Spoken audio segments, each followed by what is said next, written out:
there's ample seating in the front if you'd like to come forward. Or maybe we should sprinkle amongst you. So hello and welcome to everyone to our panel discussion on innovations in education. I'm Seth Boudreau. I'm the Associate Director of Innovation Management at UL Lafayette, and I also work as a research officer at the Primary Reach Facility in Iberia for UL. So with that being said, we're fortunate to have with us today a respected panelist of scholars and educators who will discuss a variety of topics, including online learning and new emerging technologies. At the close of this hour, you should walk away with an understanding of current and future innovations in education and how these are being employed to advance the learning of students in this area, and probably nationally. So, considering we have such an intimate setting here, I would encourage anyone, if you have a question as we having our discussion in the course of this hour, just raise your hand. I think it'll lead to a much richer conversation if we do that during the discussion as opposed to at the end. However, if we do have time at the end, we will open up to questions if we have time. So before we start, I was just curious to see who was in the audience. And so, do we have any students? Okay, All the way in the back. Okay, all the way in the back. Any educators? Educators here? Okay. I was going to make a joke that anyone else here because the food truck line's too long? Okay. Okay, so with that being said, I'll turn it over to the panel, and in lieu of introducing them and reading through their impressive CVs, I'll ask them each to introduce themselves, their organization, and their general opening thoughts on innovation in education. Good morning. I am LaShawna Dickerson, the Technology Director for Lafayette Parish School System, and also the Regional 4 Director for LaQ, which is our state technology organization. And innovation in education, I think that we're getting there. We're not quite there yet. I think that we bring innovative technologies into the classroom as opposed to bringing technology into the classroom to create innovators.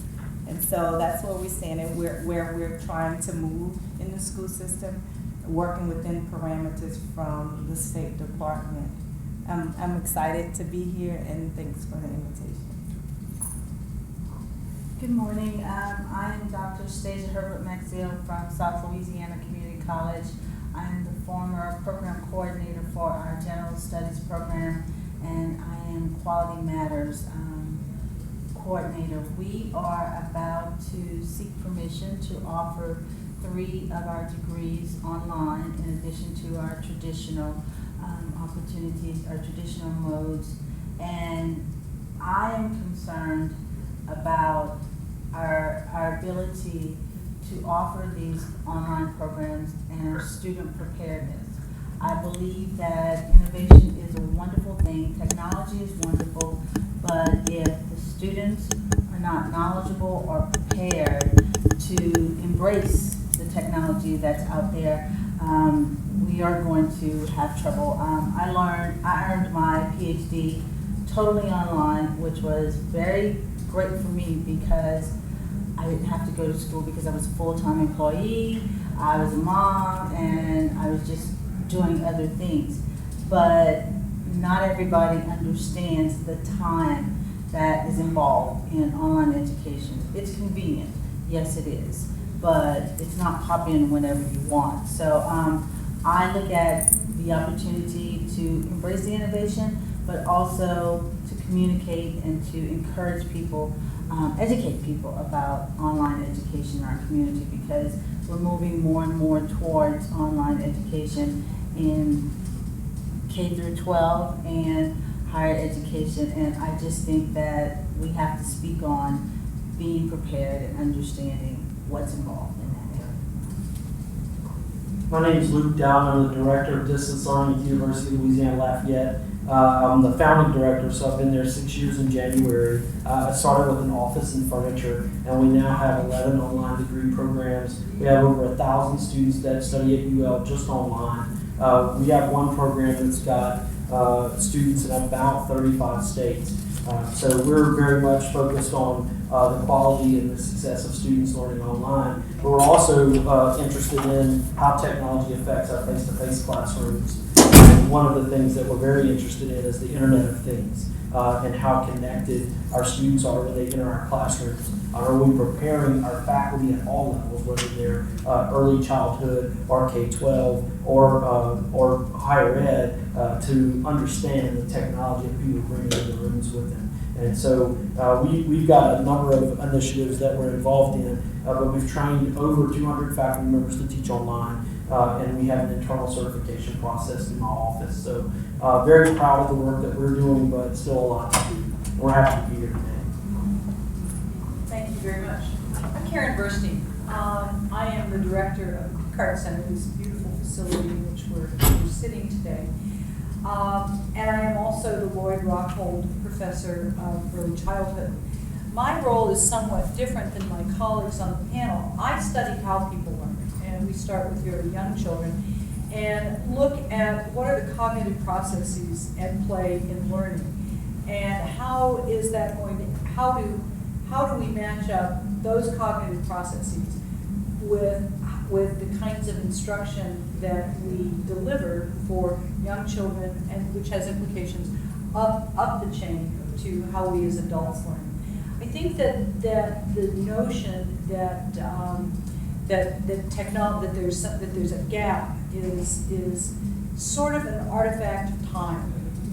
We all watch very young children engage with technology early on, and it's absolutely amazing when we see what we call digital natives versus digital tourists. I'm a digital tourist. I got my first teaching degree a long time ago, over 40 years ago, and I'm a digital tourist. But I observe in my research, I observe how young children interface, especially around the acquisition of language and early reading. And I think that we're finding some fascinating information out about how we can use technology to enhance learning.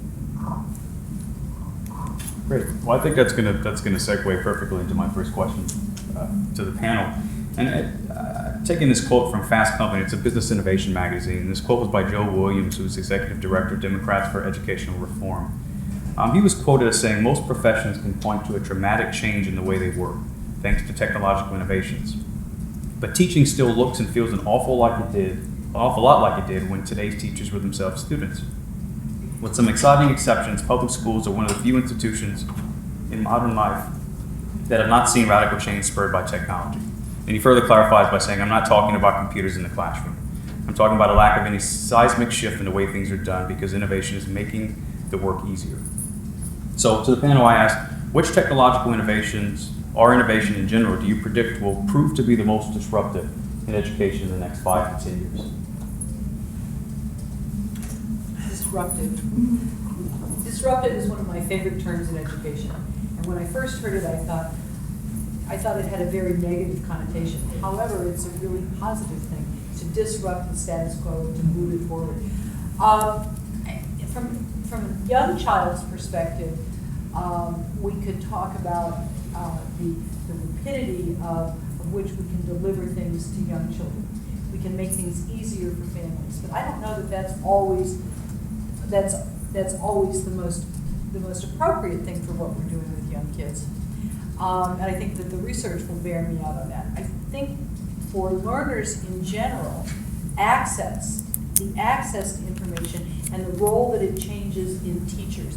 We become facilitators sometimes because of the vast information that's out there that's superior to some of the information that we might have as the individual professor or the individual teacher. So we're giving kids access or giving learners access and in the ease of access, and it's becoming so much easier to access almost any kind of information.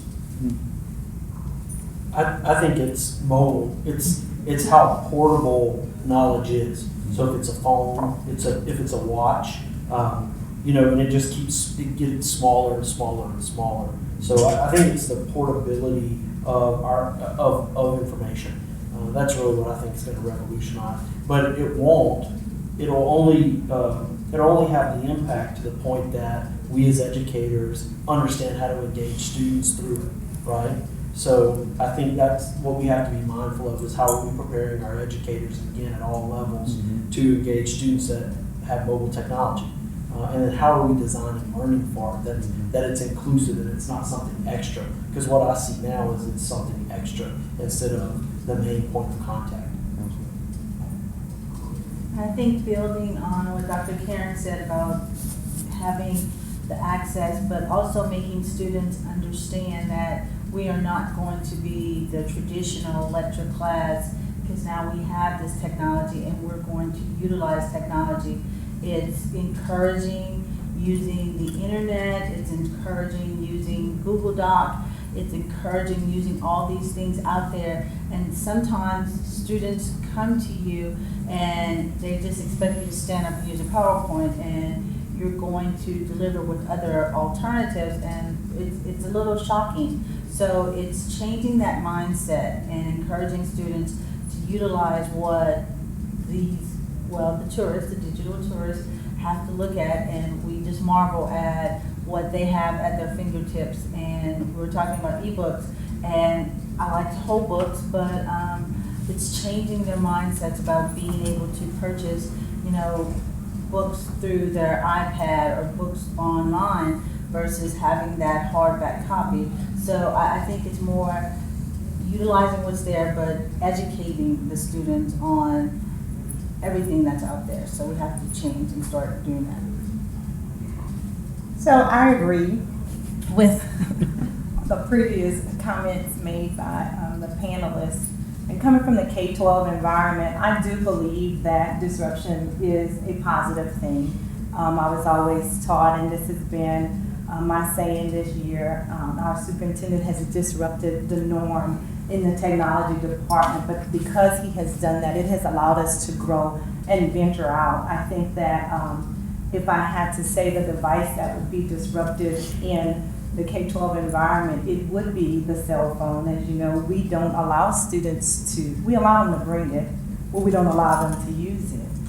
It is because of the power of those very small devices, and teachers being afraid that students are going to capture something that, you know, that they don't necessarily want to be captured, or that, you know, they're going to share it out. They're worried about everything that could go wrong instead of everything that they could use those small devices for, to enhance that learning environment for them. And I also think that the cell phones, because of the power of the cell phones, and the students already know how to use them, we do have to educate teachers on how to center that learning around those devices. And then we also have to teach students how to be responsible users of those devices.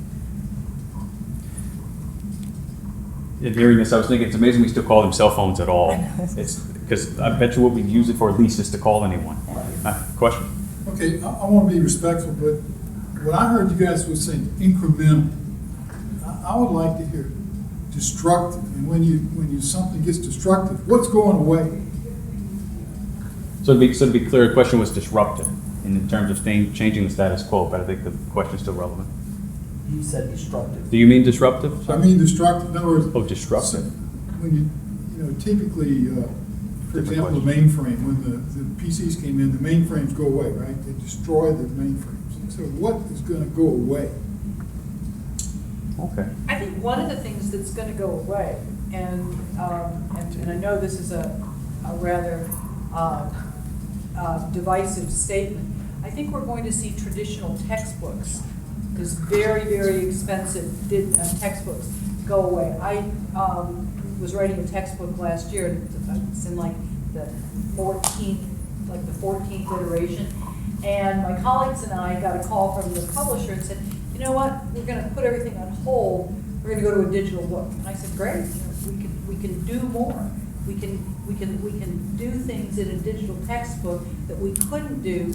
My daughter was a senior in college. When she was a junior in college, we got a memo that said you can lease your books on an iPad. So I think that's one of the things we're going to see go away. We're going to see digital. We're going to see those big, heavy, the way we teach in the United States, big, deep, heavy textbooks. We're going to see those go away, and we'll have virtual books. How do you find that affects the learning and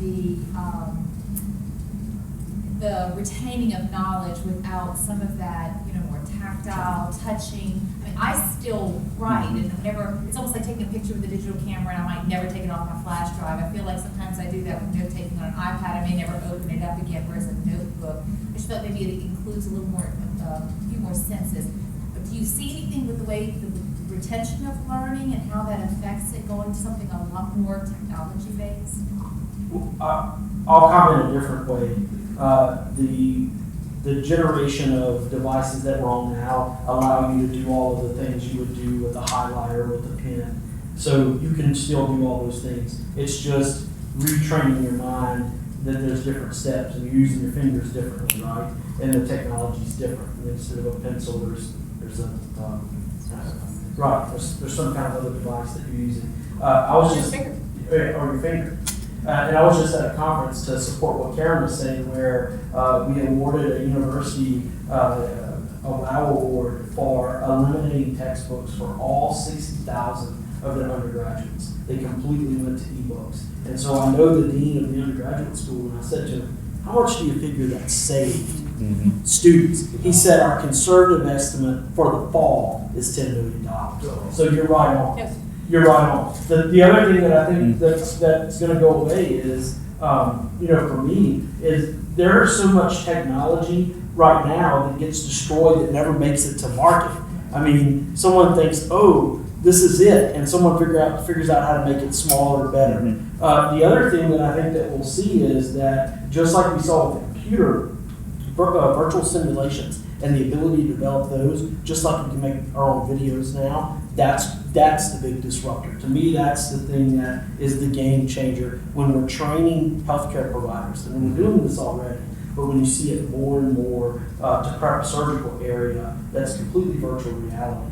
And we're seeing already the retention and the practice is better. It's more hands-on than just working with a simulator. So I think that's truly destructive, and it's going to change the way we educate completely. Virtual reality. I think it's a game changer. Think about just one, and I'm going to give our other panelists a moment. Think about how rapidly the world history is changing right now, and the things that the boundaries that are changing, and all of these different events that are occurring in our world right now. That in order to move a textbook through the system, it takes so long. We can now make changes to textbooks rapidly. And textbooks are supposed to be about data, about information, and currency. And we want our kids to be current. And I think that there's, from a disruption standpoint, I think that's one of the most positive disruptions. The rapidity of which we can give high quality information and then teach students how to make decisions based on that information. John, okay. So one of the things I think about when I think about the cell phone, these electronic devices, is adaptive learning technologies and data analytics that can be used on this, and the concerns some folks might have about privacy in that context. So does the panel have any comments or any stories of how people are starting to navigate this? Well, the privacy concern is real. 31 states since 2014 have changed their student privacy laws because of the concern about the data that gets collected on all of us, whether we realize it or not. So that's one, and to the extent that it's a concern, I think it's a real concern, right? But I also think it can be a real barrier to innovation. But I'll give you a fun example I saw this week. Can you imagine a toothbrush that you brush your teeth at the morning and at night that sends the data to your dentist, where the dentist can call you and say, hey Lou, you're continually missing these teeth. And as a result, we have an indicator that says there's a cavity coming. That toothbrush should exist. And your insurance is going up. Yeah. But, or is it? Or do you have to go through the pain that I did last week of having 4 fillings done? Or can they catch it? Is it not as painful, not as invasive? Or an egg carton that tells you, hey, you've got 6 eggs. It's time to cook the eggs. Or a plant that you plant that says water me. You know, so the Internet of Things and the type of, I mean, your Fitbits right now are the best example. But there are more things like that where the data can inform better living. Mm-hmm. So, and so if we can inform better living, can we inform better learning? And there are lots of movements in higher ed around learning analytics, and it's exciting. But the downside of the set is also the predictive power. Mm-hmm. You now can predict what students can be successful in what classes, but the problem with that is, are we going to use that then as a barrier to keep some people out? Right. So we always have to keep access in mind. I apologize. And hand it over. Yeah. I just want to say in K-12, again, that privacy, the privacy laws that have just been enacted at 37 and 677 has created a lot of fear around what we do and the data we collect and who we share it with. And so we've been, you know, every other word is MOUs. You have an MOU for this, you have an MOU for that. But we do try to still encourage teachers and administrators to bring in software or some applications that will provide you that instant feedback on how students are performing. And so I don't act in fear. I guess I take a safe risk if there's such a thing, because we want to make sure that we're empowering them to do what they need to do in the classroom, that they're getting that immediate feedback to redirect the instruction of students. And so we act with caution to protect our student data, but we don't allow it to hinder us from moving forward. I've spent the last 10 years building something called curriculum-based decision making. It's a very large, very deep architecture by which teachers can make small, short cycle assessments on what they've just taught kids. It has an item bank of about 10,000 items. It has data analytics that the teacher creates this little assessment. It's for young children. It has to do with language and early literacy and numeracy. And it came out of a series of research studies that my colleagues and I had done when I was at Arizona State University. And we were looking at how teachers did not have any real-time authentic data of what kids knew and did not know. More importantly, that what kids still need to know. That notion that I taught it, therefore they know it. Well, that's off by about 30% across the board, from pre-K through university work. So we built this tool, and it has this wonderful set of analytics that the children can see immediately. I knew this, and I didn't know this. Parents can know this is what we need to work on. Teachers know that this is what they need, and it automatically draws an instructional strategy to meet that instructional need of that student for that teacher. Now, teachers that use that, we just finished our second large-scale randomized control trial to see how well students did in an early setting using this kind of a model and an identical set of kids that did not. And the kids grew a full standard deviation greater than their peers that were not in a CBDM classroom. That's the kind of stuff that I think technology can do for teachers now. And I'm not the only one that's been building that kind of stuff. It's pretty pervasive out there. But it's getting it into the hands of teachers. And the privacy issues are relatively minor because it's just between the teacher and the child and the parent. So it's formative assessment. And it's the one thing we should be doing all the time. Okay. Great. And listening to you talk about this and some of the research I did prior to this, it seems like there's literally a copious amount of technologies the teacher can bring to bear on this. And I'm wondering, what are your thoughts on the barriers? Why don't we see this more pervasive in the classroom? Why is this not the norm? Well, it goes back to the ebook question. So researchers have been tracking the adoption of ebooks among college students. And college students who are digital natives have been slow for the same reason. You know, it's a conditioning. I also think you have to create safe places for people to learn.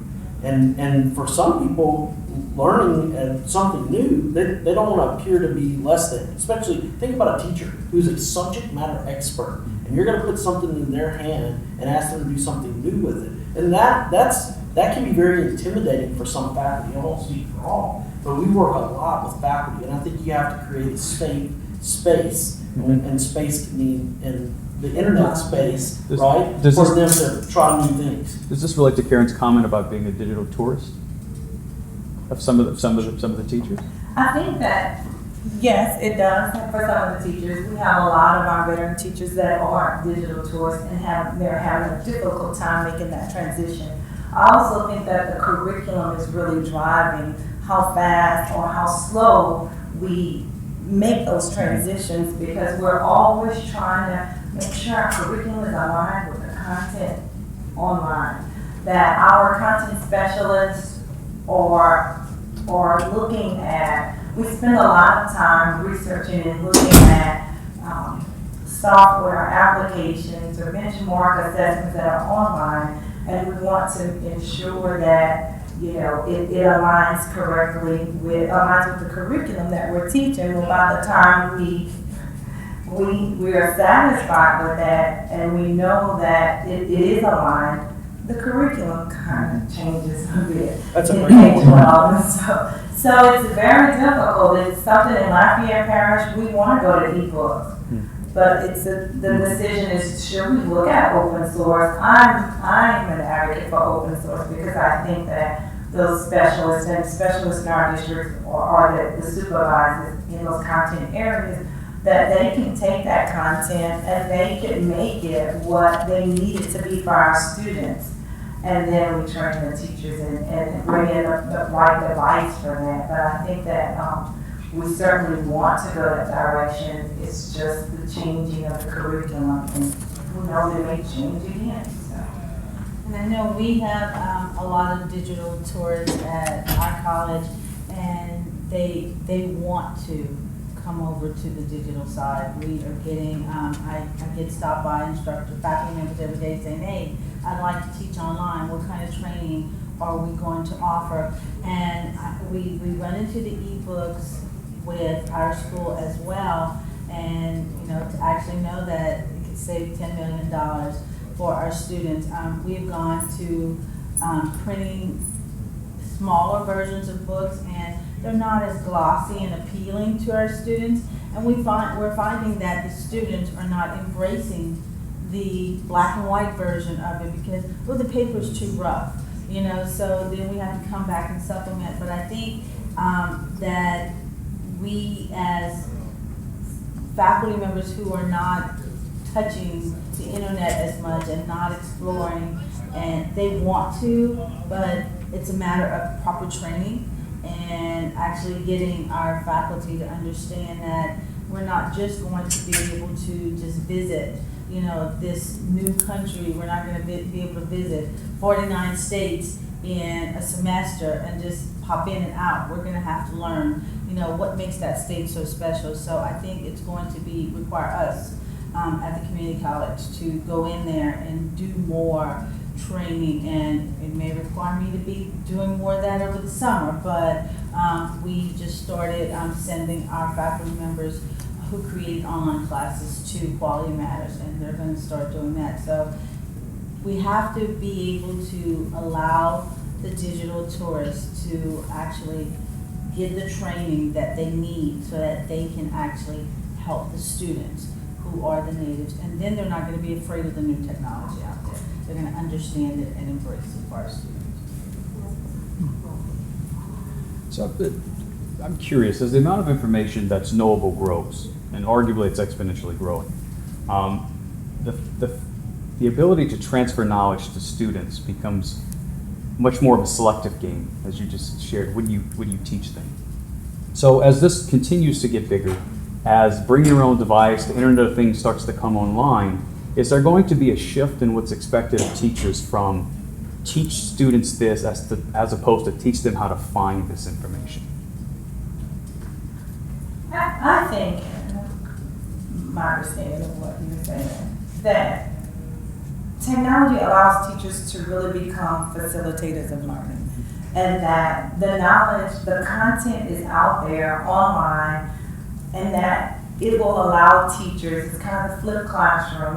You go, you read it, you research, you find, the information and bring it back and start applying it to your reality.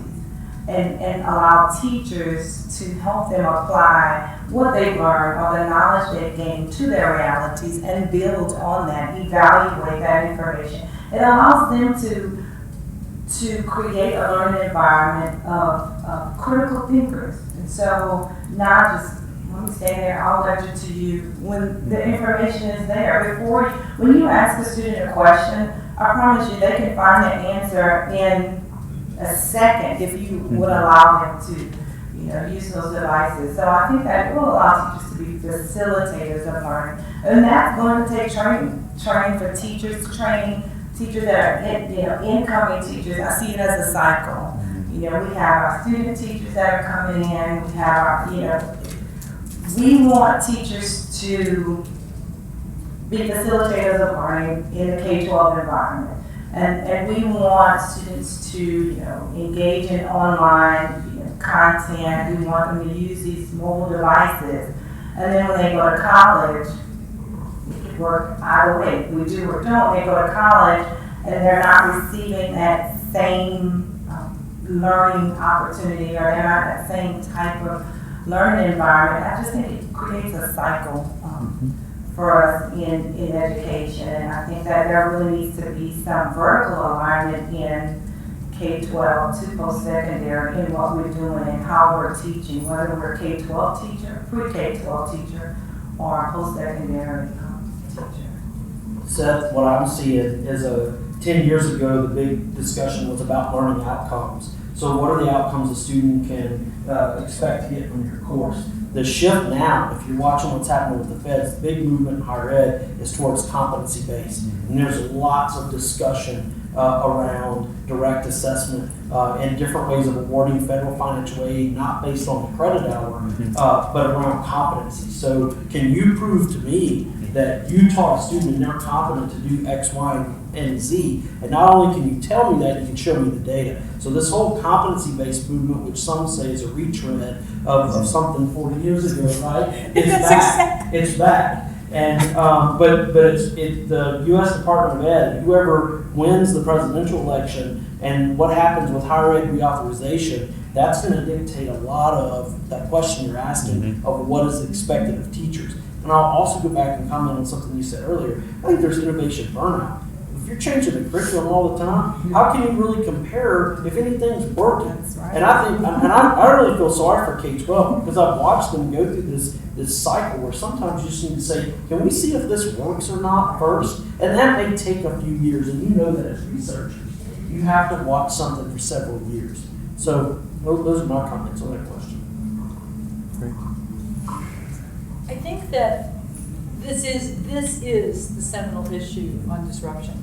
The shift from the expert delivering knowledge to the novice. That expert-novice relationship in teaching that has been the history of Socratic education. And it's the model that we have embraced in the United States since Dewey. And now we're turning this totally upside down, where we say that teachers are facilitators, and rather than dispensing knowledge, that we direct kids to find information. So that makes one massive, massive shift on what the learner's role is. The learner has to be a self-directed learner. And that, I think, is where we have not bridged the gap. We have not been able to succinctly get our learners, we don't know how to get our kids yet, to be this self-directed learner. And one of the issues we're going to have there is, as my colleagues have said, this cognitive load splitting that occurs when you have two things, when you want the kid to learn the content as well as they have to learn the skills, the technology skills in order to do that accessing. It's probably an artifact of time, and it'll come around. But I think that's probably the biggest question that we have. We're really looking at shifting the entire education model on its head. Great point, Gary. But I'd like to see a self-directed adult, right? Sometimes, would be cool. Sometimes we ask a lot more of our kids than we do of our adults. Probably all Well, the coming from time. an early childhood perspective, one of the things we're really talking a whole lot about is this whole notion of self-regulation. And that's one of the big topics that we think about when we look at how children develop. Do they have persistence? Do they have the ability to self-correct and modify? And that's one of these giant big benchmarks that we look for in the kids. And to piggyback on something my colleague from K through 12 said, because the critical thinking, it's resonating in my brain because of the PARC testing and all that. And as a parent, you know, I applaud this notion to teach young children to be critical thinkers. But I often wonder, is it too soon? Is it too early? Because will they carry this forward when they get to post-secondary, when they come to the community college to move on to the university level? Will they actually be able to do all these things that we wanted them to do? And I think that's one of the things we're seeing now that we're facilitators in the classroom. It's students still want you to tell me step by step what you need me to do. And we're like, you know, it's out there. You know, I need you to go to the website and I need you to look for a scholarly journal. And here, this is where you go. These are, you know, the resources available through the library database. Oh, okay, let's come back. Let's start doing it again. They know it, but they're needing us. They still need that push. And I think from 12th grade on to the community college, it's my job as the facilitator to make sure when you transfer to that university, you are going to be prepared and you are going to be a critical thinker. You are going to go to that psychology class and act like you learned something in Psychology 1010, because I need you to know who PJ was. I need you to know what behavior modification is and what Skinner did. So it's applying the critical thinking, but we're seeing the students still want the information fed to them. And that's a big challenge with all this technology and innovation out there, is to get the students to be their own cheerleaders and know that they have the ability. They've been using it. It's not, you know, sitting down there texting your paper in notes and saying, here's my paper. No, we have to come back and we have to learn the basics of writing. And to ping on what she says, it's not just finding information, it's sourcing it. You know, is this trustworthy? And what's behind that? You know, it's to say, oh, just to find information, it's way more than that. You have to give them the skills to vet. You know, is it quality or not? Is it trustworthy or not? Is it backed by research or not? But Seth, I know that we're getting close to time. What about audience questions? Do we have some audience questions? Sure. I don't know if anyone's got burning questions that you wanted to ask. We had a few. Well, I'm curious to follow this current conversation. The competency-based models of education. So we currently have an age cohort time-based system. I'm curious, do you think that will ever be supplanted? I mean, I don't know about supplanted, but you've got an entire university, and they have 300 students in Louisiana, that it's a subscription model. So just like Netflix, you can learn as much as you want and demonstrate as much competency as you want in 4 to 6 months. So as long as you want to subscribe. So I don't know that it'll supplant, but I do think it disrupts. I do think that it adds. And there are traditional public institutions. It's funny you said Arizona State, but Northern Arizona University has invested heavily in the competency-based model. That's why my daughter went to school. Right. So, I certainly think that you're going to see more and more, but it's just like online. We have this discussion now, for those of us that have been in the industry, about referring to what we do at our university as traditional online. It's like, really, what's traditional online? Online is still right. It's funny, but there's in the online community, there's this discussion about traditional online, and mainly it's because of this disruption of competency-based and the different model of teaching that it presents. It completely unbundles the faculty role. It takes the faculty role and unbundles it into 4 different areas, which, as a faculty member, kind of makes me uncomfortable. I'll even say that as an innovator, but I also can see the value of having specialists do different jobs that we ask faculty to do. So I apologize about dominating that question. That's great. 20 years ago, I would never have conceived of charter schools. To answer Seth's question with another question, do we think that competency-based models will hold? Who would have thought we would have seen the kinds of I mean, wholesale change that we see in public education, almost a dismantling of the American public education system. And now, so yeah, I mean, when I see these ads, have a totally online program for your child at home. So the child is not engaging with other kids at school. They're not engaging in a traditional teaching model. They're all of those things. I mean, and there's a lot of people. There's thousands of people nationwide that are embracing that model.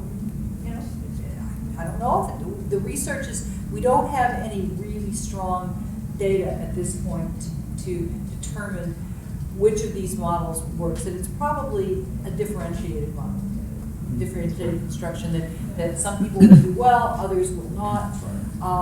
And so a competency-based model, maybe. I think it's all sort of up in the air right now. I think it depends. I do agree. I think it depends on the learner as well. And speaking as a parent and as an educator, I had a child that took a course online, and for that child, it was not the best option for him. He needed a teacher there. He needed someone to explain it a different way. And this is what I would say all the time to those students that are, we have eCampus in Lafayette Parish that are taking those classes online. Well, yeah, you can go as fast or as slow as you would like. However, when I press rewind, I'm going to get the instruction the exact same way.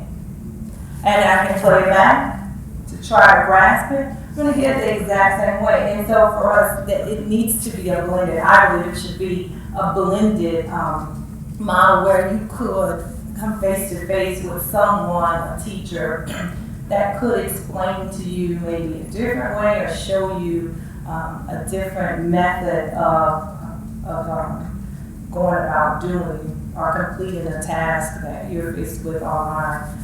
Personally, I like online. I don't like all the paper.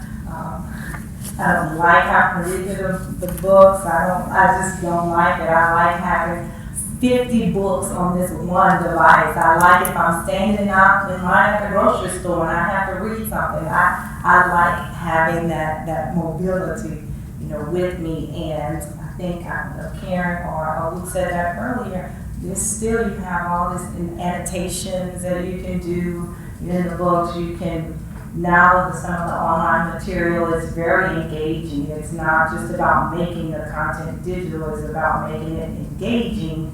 And so the power of that, I think, is what we need in K-12. And it should be blended. It should be whatever that child needs it to be.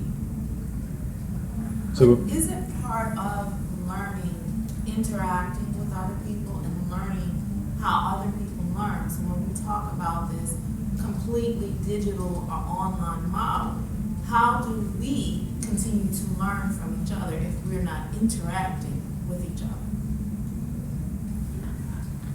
So I think that there's some online models that allow you to collaborate. So recently, Lafayette Parish received what's called Class Flow Connect and the Active Wall. We've been on the news and all this great stuff. We're extremely excited about it. But it does allow students to interact. Sometimes it is that face-to-face interaction with us, and sometimes it's interaction and collaboration with someone across the globe. And so that still is an option. But I do agree that there needs to be some human interaction in there. But those online platforms do now allow for collaboration outside of your area. And I understand what you're saying. And again, depending on the learning management system that you use, I'm working on a certification, and we're using an ICS. So unfortunately, I have to be in class at 7:30 on a Wednesday night until 9:30, and I miss a lot of stuff on television. And I have to listen and participate. You have to actively participate. We have active learner response questions, and then the rest of the time we're doing the rest of the work on our own time. But I know that having taught online, I learn my students. I know when they're not participating. I know when they have a problem. They're directed to email me. I even use things like Skype so that they can come. So I think that's part of that innovation that the faculty member needs to make the students feel comfortable and check up on the students and feel like they're part of a classroom setting. I know me personally, I don't like traditional learning because there's always someone in the class that dominates. And it's happening in my online class too, and every time she comes on, I just turn away. But you know, it's just whatever is there. There's so many different learning mechanisms out there. I mean, Shannon talked about charter schools. I think about homeschooling. I mean, never would I expected homeschool to be as big as it is. So there's different modes out there, different ways to deliver that education. And it really just, it's trying to blend everything together and make little snippets of it work, like the jambalaya that we all enjoy. So I've always said, you know, there's room for a community college, there's room for a technical college, there's room for a university, because you just never know where people want to end, and you allow the diversity to exist. And I think that's part of that interactiveness, because technology is coming up, innovative things. Adobe Connect is a wonderful interactive tool that you can conduct ICS classes on. So, I mean, it's there. It's just we have to utilize it. Yeah, and I think it gets to this notion of online doesn't necessarily all mean self-paced. I mean, our model, we very much believe in instructor-led. We've got a whole package of workshops now called Humanizing the Online Experience, where we are trying to even move away in our most progressive online classes from strictly written discussion boards, where there's video-based discussion boards, through a tool called Voicethread and voice threading. There's this whole, look up voice threading. I teach in the summer, I teach a class on K-12 virtual schools. And we bring in experts from around the country so that they can show our teachers, here's what the back-end administration looks like. Here's how you track your students. And here's the ways that you interact with your students. So there are a lot of modern technologies. You mentioned Skype. Skype's a great tool. I love teaching with Skype. I mean, it's a great way for my students to contact me at their desk and at my desk and say, Dr. Dowden, can you help me with this issue? You've given me this project and I'm stuck on budgets. My students struggle with their budget part of their project, for example. So because of the word online was thrown out so casually, there are really different models of delivering it. And I agree with you. I think we've got to make sure the humanizing element's in it, or we'll miss a part of the learning and a part of what it means to be a colleague or to be able to interact with other people in this setting and not just a virtual setting. I'd like to describe a really fascinating school project that I evaluated for the last couple of years. It's up in Cleveland, Ohio. It is a very low-income, underperforming school. And what we decided to do was take the pre-K through 4th grade, and we took half the school, we randomly selected the classrooms, and we created digital learning environments for them in the classroom. And the rest of the school we left in the business as usual model. We moved to a thing called light sail for a reading, for a book and reading model. We used Raz Kids. We focused heavily on STEM vocabulary. We picked 1,000 words that we wanted kids to learn over a 3-year period that are high STEM words. And we moved everything to a virtual model. So they were in classrooms working together, but all of the tools that they were using were 100% technology. Very little, there were practically no paper books, there were no hardback books. Everything was done via computer. And the biggest impediment was the teachers, because it was a very difficult transition for the teachers. The kids made the transition beautifully. The kids' academic performance was marginally better. It was statistically significant, but the effect sizes were relatively modest. But we're going back this year, now that we have all of the teachers fully engaged in how to use those tools. And we're just looking at coming up to our first fall semester benchmarking period. And I think we're going to see some much bigger differences. I've been tracking the formative assessment on all of these children on a regular basis, and I'm seeing big gains in the language, this heavy-duty STEM vocabulary. So we're really anticipating some real cool outcomes for this group. The district is hoping that they can they want to move their whole district to this model, so it'll be interesting. So that's a different way of thinking. We've talked about distance learning, but that technology that we use for instruction, there's such amazing stuff out there. If you haven't gone and looked at Lightsail, go look at Lightsail. It's cool. And I don't have stock in it. I didn't build that one. Okay, so we have 10 minutes left. Does anyone else have any questions before we turn it over to final comments? Okay, great. I guess we'll go down the line here. Just final comments. I mean, I'm sure you can think of a great thing to say, but if you don't, what I'm curious about is that you're giving your best guess. If we had this discussion again in 10 years, what would we be talking about? Where will we be in 10 years? Wow, I read an article this morning about Google with the autopilot car and all these innovative technologies that, like Luke said, may not even make it, you know, to the education system and to the schools. I would just like to say that as I listen to the panelist discussions, I just think, wow, if we could have these discussions and with the K-12, with just this panel, how much of an impact it would have in our school district.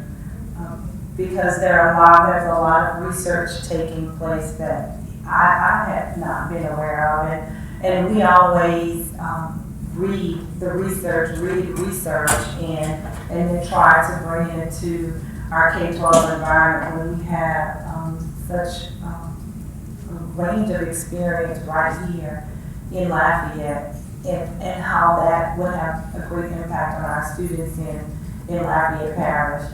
I would also like to just say that when we talk about moving to online, whether it's just books or online classes or distance learning classes for the K-12 environment, we struggle with the devices and how we're going to get that to the students. And what about the students that don't have the devices? How are we going to manage those devices? And so, you know, when I listen to this, I think, wow, I'm thinking, yeah, we have it all online, but what if they bring their own devices because we can't afford to put a device in their hands? What happens in, you know, if their device doesn't run what we need it to run? So there are a lot of some background information that we need to be able to manage and provide those opportunities to our students.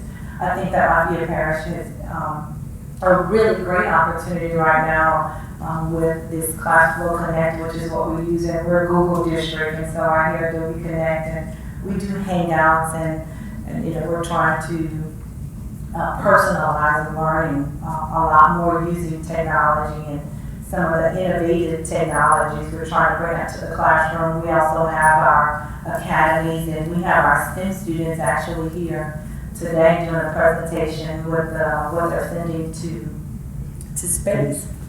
So we have this really great opportunity to collaborate with school systems or school districts across the nation. We have that opportunity to bring that to our students. We have an opportunity to give them experiences through virtual realities.